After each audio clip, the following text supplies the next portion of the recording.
Now, you see here on page 6, it says money is a servant. It's a servant. Now, there's a myth about money. Says another myth about money, like you accept money, is that it only comes as a result of luck or good fortune.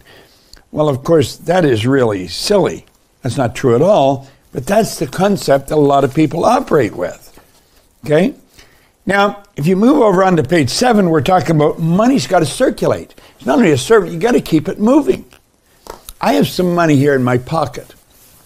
I keep it in a little envelope, and this stuff here is money. The truth is, this represents money. Now, this used to be paper. Now I think it's plastic. You know, use it as a fan. But this is, it's a servant. And you can put this to work. You got to keep it circulating. Now, we tell a story in here about Mr. Chapman. Now, Mr. Chapman was an interesting guy. He lived on the street that I lived on as a little boy.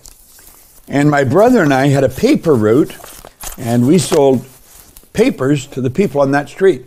We had 300 customers, went right from Kingston Road to the Lake Ontario. And almost every house we had as a customer.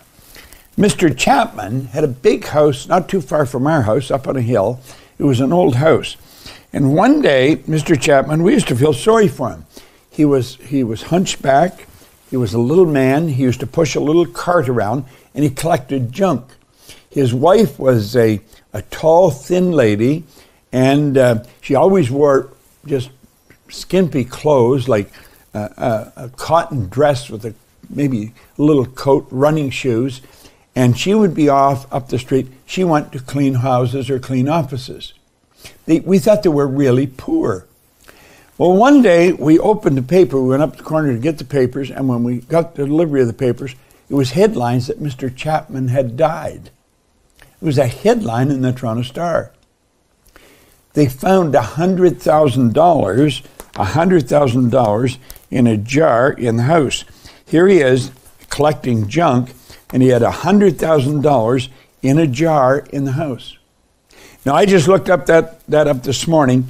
That's equal to $1,087,798 in today's dollars. That's what $100,000 in 1947 would have been. In today's dollars, it'd be over $1 million, $1,087,088,000. He had all this money, and he had it in a jar. It was serving no one. It wasn't circulating. And we were shocked that he even had it. So what we've got to understand is that saving it like that is silly. Like here, the money that's in this envelope in my pocket, it's useless as long as it's in an envelope in my pocket. It does no one any good. You may be saying, why are you keeping it there? It won't stay in, it won't stay there very long. I'll have it circulating in a very short period of time. Now, if you come down to the bottom of page 9, these are just basics. We're talking about here about a prosperity consciousness exercise. Now that we have touched upon some of the characteristics of money, let us turn briefly to a simple technique which you can begin using immediately to start attracting the amount of money that you desire. Now think of that. You can literally attract to you the amount of money you desire. You've got to ask yourself, where do I stand with money? Well, let's look at this again.